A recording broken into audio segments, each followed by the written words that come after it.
ئەندامێکی مەکتەبی سیاسیەکێتی جەخت لەسەر کاریگەری ئەنجامدانی ڕیفراندۆم بۆ سەربەخۆیی دەکاتەوە و ڕاشی دەگەیەنێت وەک یەکێتی داوامان کردووە کە ناوچە جێناکۆکەکان لەو ڕیفراندۆمەدا بەشدار بێت. ئێمە لە نەخشە ڕێگایەکەی خۆشمان باسمان کردووە لە جارێک کەشتاکی دەکەینەوە بۆ گەورەی ڕیفراندۆم بۆ مافێکی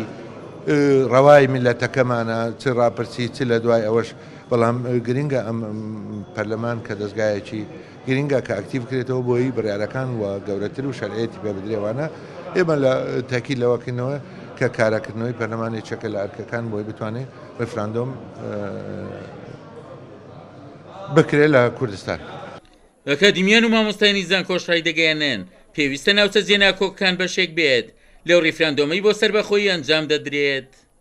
ڕیفراندۆم لە هەرێمی کوردستاندا لە ئێستادا کۆدەنگێکی سیاسی، کۆدەنگێکی یاسایی، هەتا کۆدەنگێکی نەتەوەییشی لەسەر نییە بەهۆی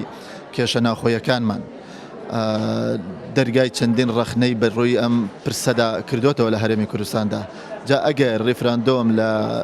هەرێمی کوردستاندا بەبێ ناوچە جێناکۆکەکان ئەنجام بدرێت پێم وابێت دەرگایەکی گەورە بەڕووی کێشەیەکی نەتەوایەتیدا دەکاتەوە کە دەربازبوون لەم کێشەیە پێم وابێت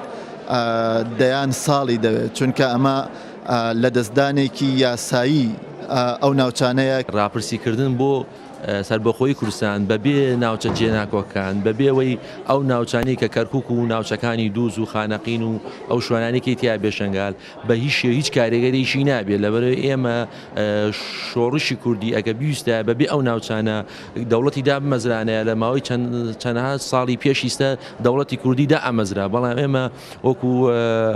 جەناب مامجەلال کەرکووک قودسی کوردستانە ئێمە بەبێ کەرکووک و ناوچەکانی کە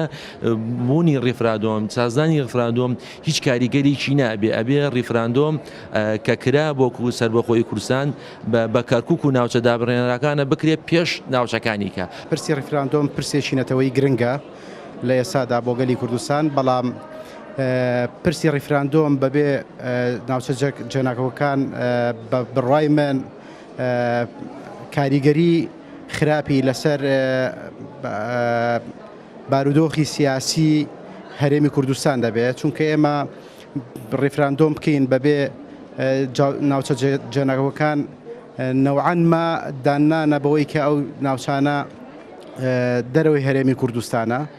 وەک چاودێرانی سیاسی جەختی لەسەر دەکەنەوە ئەلتەرناتیڤێکە دەبێت سەرکردایەتی کورد لەم قۆناغەدا کاری بۆ بکات یەکلایکردنەوەی پرسی ناوچە جێناکۆکان لەگەڵ ناوەندا بۆی زەمینەسازی بکرێت بۆ بەشداریە و ناوچانە لەو ڕیفراندۆمەی لە کوردستان ئەنجام دەدرێت. عومەر غەریب، کورسات نیوز، کەرکووک.